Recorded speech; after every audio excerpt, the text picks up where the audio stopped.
is to go in for a much more effective early game jungler, or a jungler who can scale into the mid game, into the late game. That's going to be, of course, the Kindred and the Graves, which of course go in for the Warrior's Enchantment, or for Kindred, possibly yung Sated Devourer.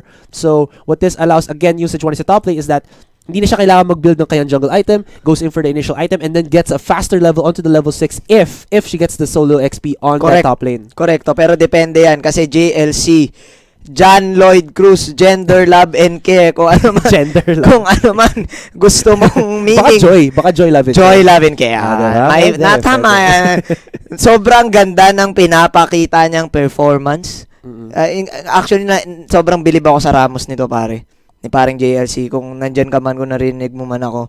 Kasi hands down sa Ramos mo, kaibigan. Sobrang dami kasi ng Ramos ngayon. Like, paano mo siya ka-counterin? Diba? Oo nga babe, ano yun Supersonic the Hedgehog Pero tingnan natin, eto na mga papi chulo, I'm back! Di lang tayo nawala sa MPGL. We're back!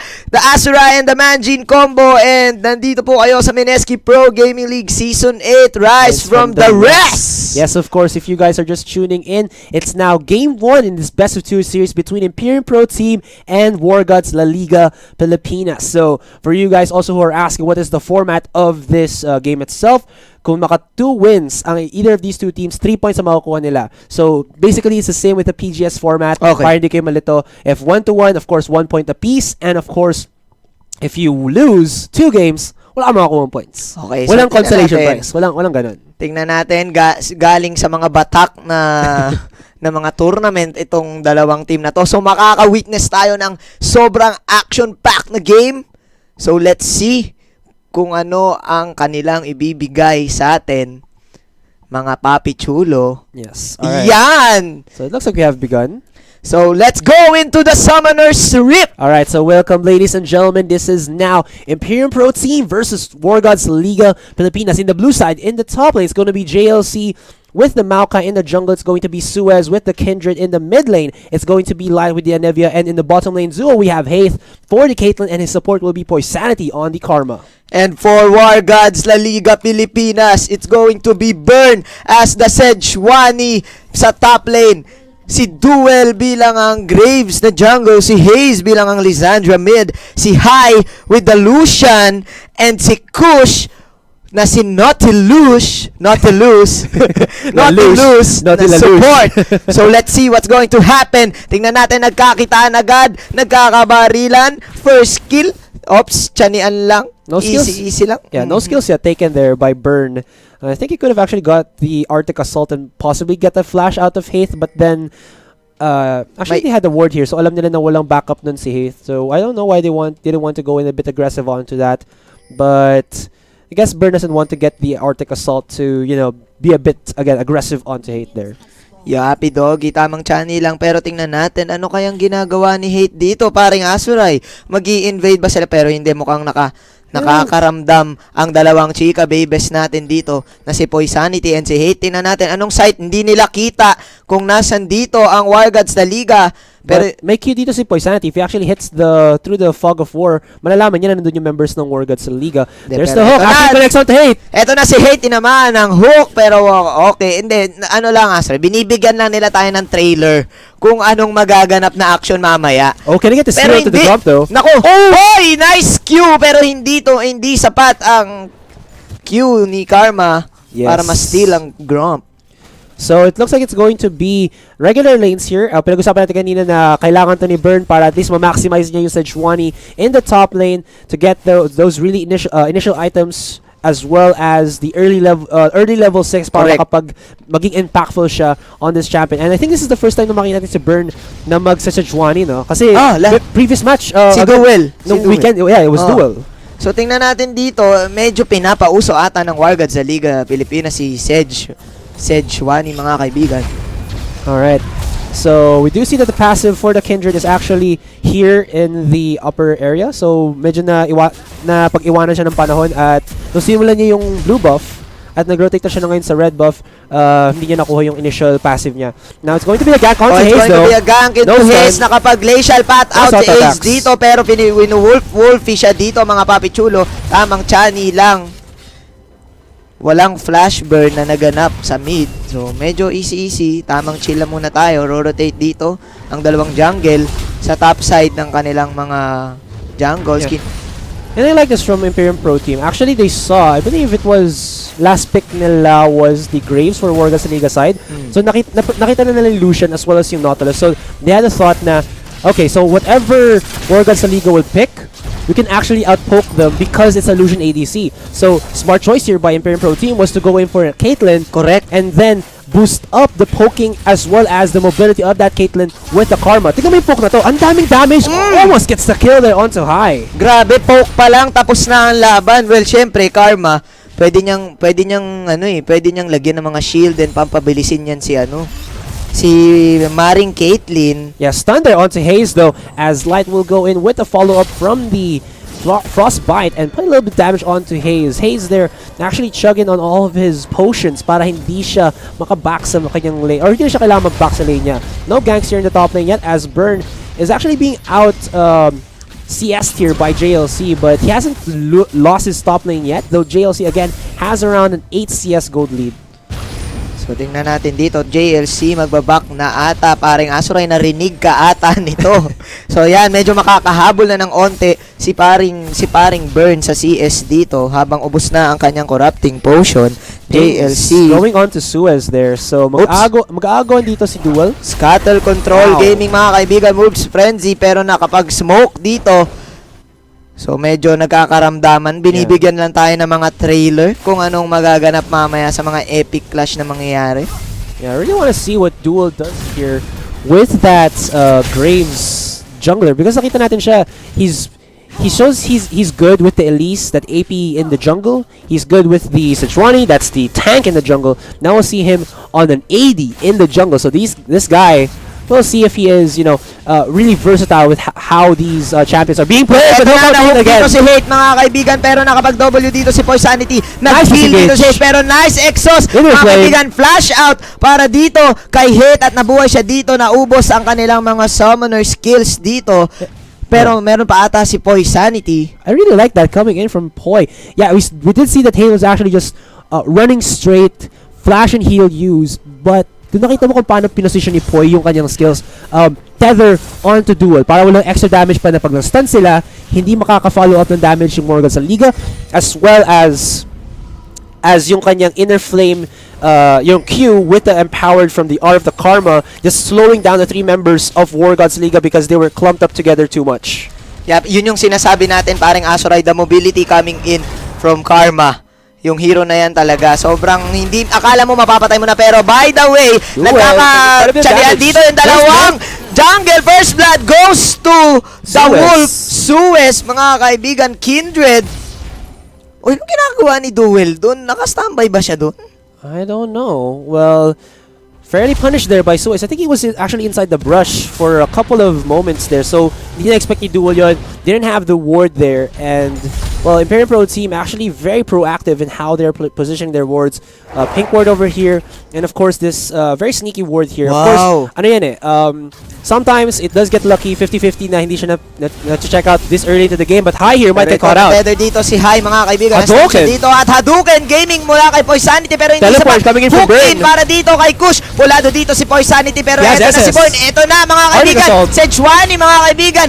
Mga pinaikot-ikot ang kanyang mga play, pero pumapalag dito sa JMC. Nice ice wall mula kay Rat, pero glacial prison, mga kaibigan, hindi sapat.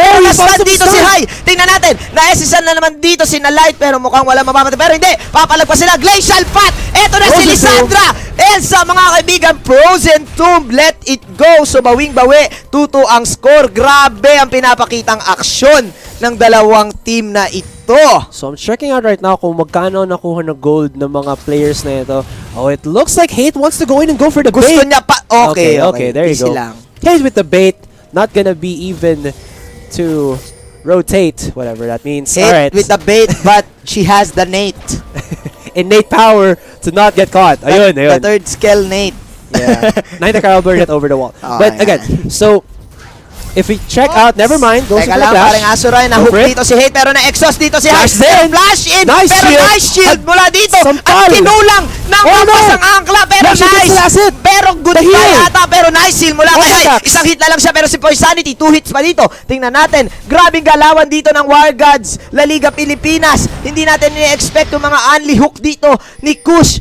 Hook City is real. Grabe, I think that was a fadeaway piercing light coming in from high there. For sure. Kasi medyo malayo na si Hate eh. But ang nakakatakot na part doon, if you actually can check out the screen, na-tether siya dito. Correct. And he was actually taking damage from the turret. Exactly. Kaya nga. But again, yung counterplay na pwede sana going doon ni Hate was a little bit minimal because nagamit na nga, na-expend na yung kanyang heal and flash, nag-gank din sa bottom lane si Duel. And High, of course, being on the offensive at kahit man na and he didn't actually had to use any of his flash and heal during sa clash na nangyari sa bottom lane. He actually had that para at least naging effective yung kanilang ginawa ni Kush. If wala yun, obviously mananalo doon ang Imperium Pro team, but really nice execution of skills there coming in from the side of Wargods La Liga. Parang Asuray, hindi pa pala 6 si Kush. Hindi pa nga. Buong akala ko kanina 6 siya kasi parang may nakita akong animation nung SS niya. Hindi pa pala 6. Okay, wala lang. So, I mean, tinan mo, hindi pa 6 yan. Sumusugod na sa torre. Pero tingnan natin, ito yung story of the day na gusto kong abangan, paring Asuray. Gender, love, and care. Well, Seriously. yung first na teleport ni Burn, I would say was a little bit kulang pa. Natamaan niya lang si Light, and then si Light was like, okay, meron kang Glacial Prison, ito. May totoong prison ako para sa'yo. Bars to your face, crystalline wall, tapos namatay siya, di ba? Oh, hindi, pero kasi sumunod din si ano doon, si Haze. So medyo There's nakapagta. Pero yung sinasabi ko, the ultimate na depth charge. SS si Kush, mga Hope kaibigan. misses. Pero nandito si Suez, Frenzy, mga kaibigan, Wolfie. Oh, Pero High, ito, takes on si the High, damage. mukha, munti He's ka pa burning. tama yung Q, pero Dakali has been popped, na frozen dito si Suez, Last pero respite. nakapag-SS siya dito. Buti na lang ka mo, may SS ka, Papi Chulo, pero tabla pa rin ang score, 3-3, pero mukhang magro-rotate dito sa mid ang Imperium Pro team. Look at how Imperium Pro team are just so controlling of this map. Aside from that 3-man Correct. gank in the bottom lane, na nakapatay pa sila kay Kush. Isa, And oo. giving the kill onto Suez, who actually has a Devourer 10 minutes in. Getting that into a Sated, kahit man sabihin matagal yung transition from Devourer into Sated Devourer, hindi siya nagiging problema for Imperium Pro team because napaka-active nila. Like you can see there in the mid lane, JLC and Light were pushing the mid tier 1, while in the bottom lane, tatlo na members nila were getting the kill onto Kush. Yun nga While eh. in the top lane, it was just Burn getting some farm, but not as much as, tignan mo dito, 68 to 69, pagkabalik din ni JLC, parehas ang farm nila. Tabla, So, correct. nalulugi ditong Wargods. I was actually thinking about a while ago na nagkaroon 2-for-2 trade ang Imperium Pro team and Wargods, but then, na it was actually, I think, going in favor pa ng Wargods because nagkaroon ng 2 kills dun si High. It might not work out well for them though, dahil nga sa nagkaroon ng 2 kills dito si High on that Lucian, baka magkaroon ng power spike dito against the Caitlyn, and then they could probably use that to go against the members of Imperium Pro team. Though, tingnan natin dito kasi, medyo tough task yun since kinukulang ng damage ang Wargods dito because they made such a beefy composition for themselves and they have yet to actually truly utilize this. Suez here might get caught out as he is being followed through by Wargods Duel. Here comes Light with the help from the crystalline wall. There, two-man Glacial Prison slow only. Followed through by the collateral damage, but it will not finalize the kill onto Suez there. He's, healthy enough not to die from that. And JLC actually gets the kill there onto Kush as he didn't even actually had to teleport into the bottom lane. Lots of action here onto the map. Again, you do see here the veteran status and as well as the international exposure here for the side of Imperium Pro team. They know what to do all over the map. It looks like Wargods here, they know what to do on one side of the map pa lang. Almost there but still not there. Nag-expect ako na tatama ang Glacial Prison doon, mga kaibigan. Pero so, tingnan natin dito. I would like to comment Imperium Pro team, yung kanilang map control talaga. ngayon, no? Parang nag-iba eh. I mean, siguro, hindi ko sinasabing siguro dahil nakadating sila ng ano, pero parang umano eh, like, yung biglang, uy, nasa mid na sila, uy, nasa baba sila, pero ba habang nagsasalita ako, na-teleport dito mga kaibigan si Hai, pero pumapalag siya dito, nandito si JLC para bumakap at nag-TTP dito. Si Anivia, tinan natin, Ice Wall is real, pero Glacial Path, Glacial Storm, naglahat na ng Glacial, Frozen, let it go! Mga kaibigan, free hit dito si Hate, tinan natin kung anong ginagawa, pero free hit din si Lucian, nakapag-net out siya dito at mukhang nag-exilog na dito si Light, goodbye Light, sabi dito ni Lisandra Gaming Haze, at mukhang habol pa ata sila, Pulado, wow, grabe itong mga clash na to, isa-isa lang ang namamatay, SSQ para dito kay Poisanity, tinan natin, si Light, umaasim gaming dito, aasimin natin yan, hook out para dito kay Kush, pero nandito si Nabern, nandito na, ang tangke, duel with the smoke, Q mga kaibigan, si Suez, tumatakbo sila lahat dito, tinatakbuhan nila si Duel, wala, nagtatakbuhan lang, tamang tiyanean lang, 4-4 ang score, almost, tabla rin ang ang ating pera, 20k mga papi chulo. And that, ladies and gentlemen, was supposed to be Wargods getting more kills, but because of how they built their composition, yes, it's aggressive, yes, they have a lot of AoE potential, kinukulang sila sa damage. Duel, I think, wasn't even on that clash, even just by a little bit. Look at that, 0, 1, and 0 on this guy right now. He hasn't seemed to be very effective yet on the Graves. Of course, I'm not being judgmental here. I'm just saying, saying what I'm seeing. And Hai was the only one there who actually had, like legit almost damage item. Haze building, of course, for the Rod of Ages. Blasting one is not enough to, just deal sufficient damage to finalize the kills onto the members of Imperium Pro team. Correct.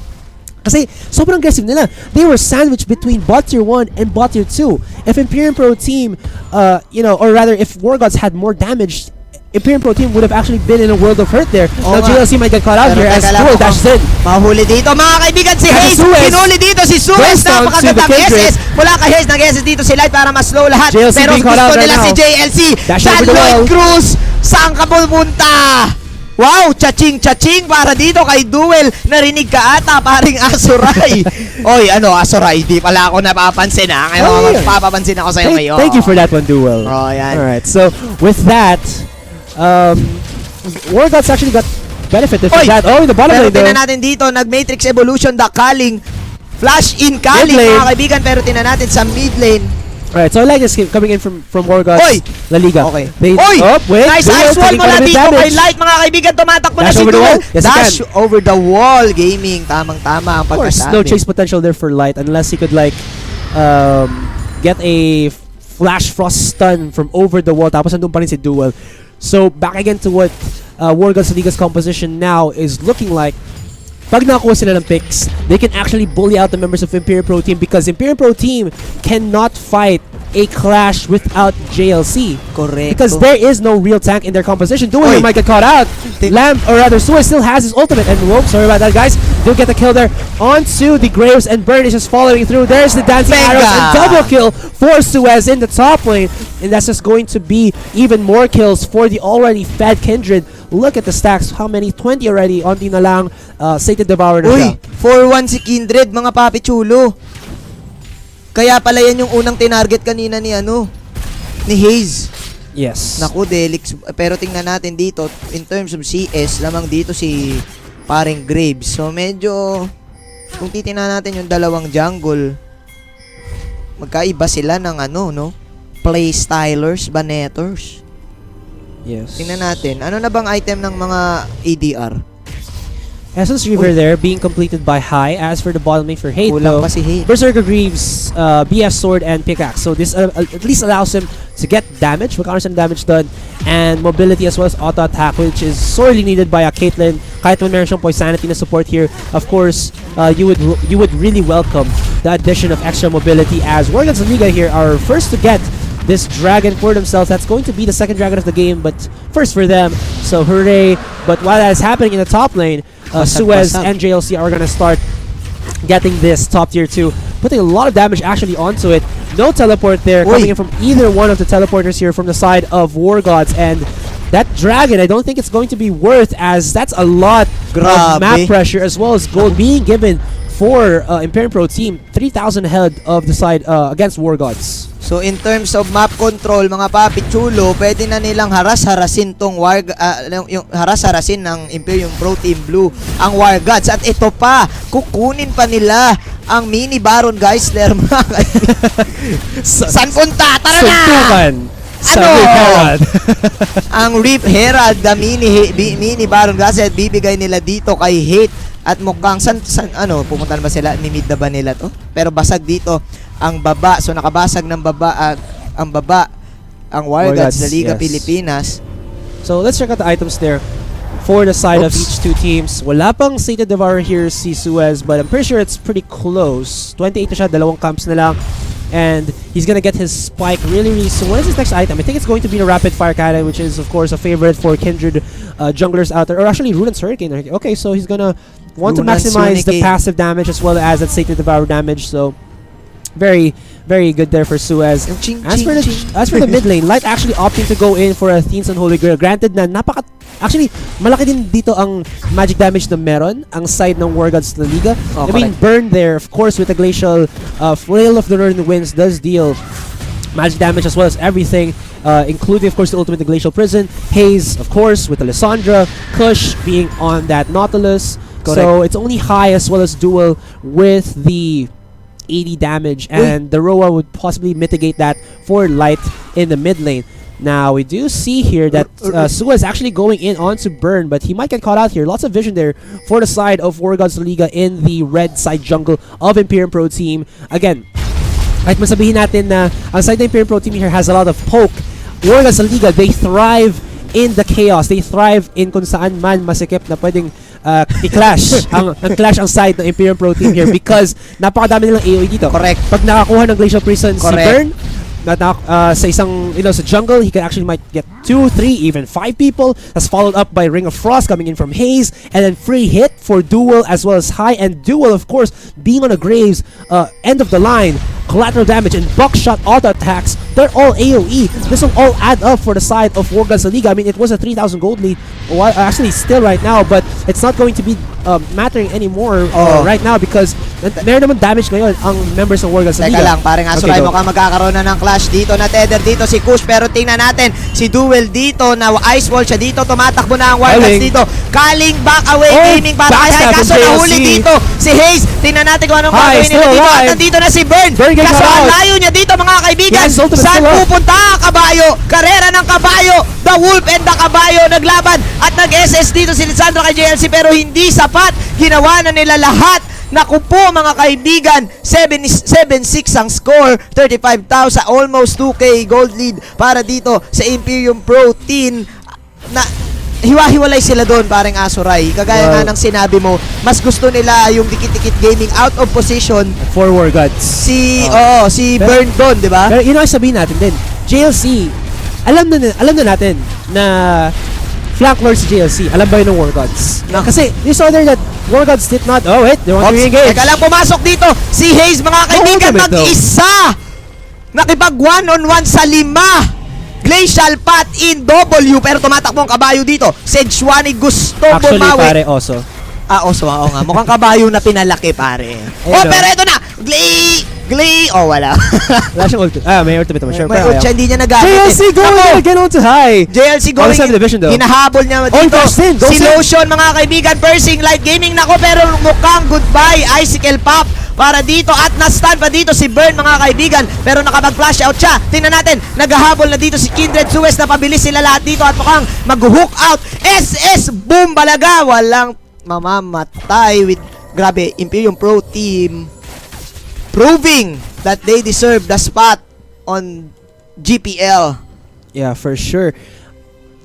Ano kasi, like, how they use their composition, how they use it. The win condition here for the side of Imperium Pro Team is always to keep Light, Haze, not being focused on by the members of Wargods. And Wargods, they have to at least initiate with the AoE damage. But wait, hold on, Fish getting caught out. Okay, he goes in, goes down, and now it looks like JLC is just hammering onto the members of Wargods Liga. He's not even carrying at the bottom. Is actually there's the red buff from Suez, actually finalizing the kill there onto Duel, and that's a 2-0 in favor of Imperium Pro Team as they now start to take on the march onto bot tier 3. It goes down, inhibitor is now exposed, and Wargods cannot defend this, ladies and gentlemen. They have to give it for free or else risk the lives of their members going down even more. At tingnan mo, ayan, picture taking dito mga kaibigan. 1, 2, 3, picture! Grabe pinapakitang teamwork dito ng Imperium Protein. Alright, ano so ba? Nakainom ba kayo ng protein? I kind of just want to go Protein back. pala, sorry protein. If you guys are actually just looking Protein. on the clash a while ago, JLC came from here and caught off Kai. He flashed over the wall and then flashed in si Suez after him. He had to back off because he had no more HP, and Burn actually tried to save High at that point, but then wala nang tutulong sa kanya. Again, Wargods were not able to use their ultimates correctly in succession, and Imperium Pro Team were just allowed to free hit because of how JLC is alleviating or relieving the pressure from the possible engage onto the carries of Imperium Pro Team, which is Suez, Light, and Hate. Tsaka, I mean, lagi silang napipick ops yung Wargods. Ewan ko lang, hindi ko lang alam kung nakakatakot ba talaga to si John Lloyd Cruz. Flank Lord, pare! Yun nga yun. I mean, yun nga, kakasabi mo nga lang, Flank Lord eh. Flank Lord C. Yan, dapat pangalan niya FLC, hindi JLC. Kasi baka Juke Lord yan eh, hindi naman, di ba? Oo, ayan, binabato niya pa ng mga FLC. soccer ball. Si Astronaut, mga kaibigan, wala mga yung Wargods dito, kailangan nila madepensahan to. Tingnan natin dito, pero I would like to commend Suez dito. 7-1-1 at meron na siyang Mau. Oh, yeah. Just a little fun fact for you guys out there. I guess sa mga hindi pa or bago pa lang sa panonood ng Philippine scene ng League of Legends. I believe it is JLC and Light coming in from the old roster of Wargods. So they're now proving that how strong they are from before Wargods and how they go in onto Imperium Pro Team as a top lane and mid lane of this group. Mamao. Wala na. Pabor ka pa rin ba sa item na yan? Parang Asuray. Saan? Doon sa Mau.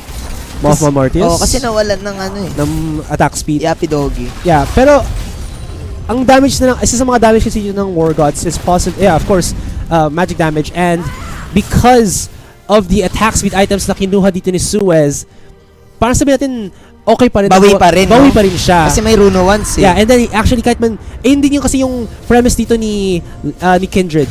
She can fight under low HP because of the Lamb's Respite, and then because of that, tumataas yung damage niya from the Moth Malmortius at additional damage from lost HP. So, okay pa rin naman siya without the attack damage. Actually, naging balance lang yun because medyo OP na nga na may Moth Malmortius attack speed when low HP pa, and then pag Kindred, napaka-perfect na item masyado. So, bawasan natin paging perfect, maging tayo, diba? May onting fault naman mini perfect. Yeah, mini perfect. Mini perfect, pero naghahabol dito ang Wargods, mga kaibigan. JLC, flank load ka pala. Chachanin ka namin, pero ito, nag-SS ata dito. JLC ka pala. Huli dito si JLC Icewall, mga kaibigan, pero pre-hit si Hate dito. Si Hate ang kailangan natin tingnan. At nakita ka pa ni Hate, mga kaibigan. Double kill para dito kay Lucian. At si Lucian, si Suez mag-isa dito, mga kaibigan. Ako, goodbye, nagkahiwalay-hiwalay. Ang Wargods sa Liga Pilipinas. Triple kill. Tingnan natin kung ano magaganap dito. Saan punta? Takbo na, duel habang may lupa. Ibigay mo na. Normal ka pa sa minions. Mga kaibigan, ice wall to wall. Tumate. And then, naglapit pa. Gusto niya ibigay. Bibigay ko na lang. Benta is real. Kanina ba natin sinasabi yan? The Wolf. Time to play the game. Yeah, the wolf has been unleashed. The hunt is on, and he was able to feast upon the remaining squishy or injured members of Wargods. This guy was a scavenger, and he scavenged a pentakill onto the members of Wargods. So I really like that coming in from Imperium Pro Team, yung flank naman ngayon ni Suez. The flank of Suez. Inano niya lahat eh. Kumbaga, akala ng La Liga lamang na sila kasi napitas nila si JLC. Pero hindi. Suez.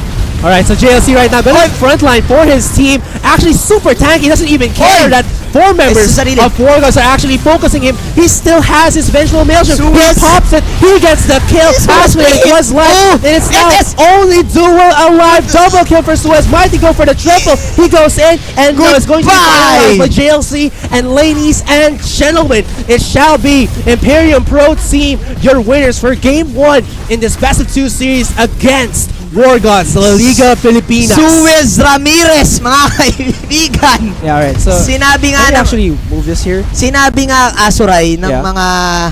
mga ating fans ng Imperium Pro Team nung isang araw, #feeded. Mga kaibigan, Grabe. na #feeded dito yung Kindred. Oy, Kaya nga may nagkakaroon ng rotation ata na pangalan nila Imperium Protein. Kasi Kaya nga eh. batak sila To be, sa muscles. Sorry kung nasasabi ko protein kasi benta eh. Pero, Muscles ng kamay, pare. Kaya nga, Imperium Pro Team. Is this- #feeded. Yeah, also let's go immediately lang sa damage dealt to champions. This guy, 22,000. Not even being closed by light or hate. Suez. Ang protein, protein milk. Some, Pero score So, can we natin. actually go and check out the endgame stats to show to our viewers, of course, the standings or the kills, deaths and assists for either of these two teams. Sa pintin natin yung damage dealt by them. Of course, nakita nyo nga sa ating matchup, it's Imperium Pro Team 1 point ahead of Wargods.LLP Pilipinas. There you go, ladies and gentlemen. Wow. Yeah, alright. Tinan mo, Suez Ramirez. Alright, so we do see right here that, look at that, 14 kills Feeded. for Suez. #feeded. Yeah, also let's go immediately lang sa damage dealt to champions. This guy, 22,000. Not even being closed by light or hate. Suez.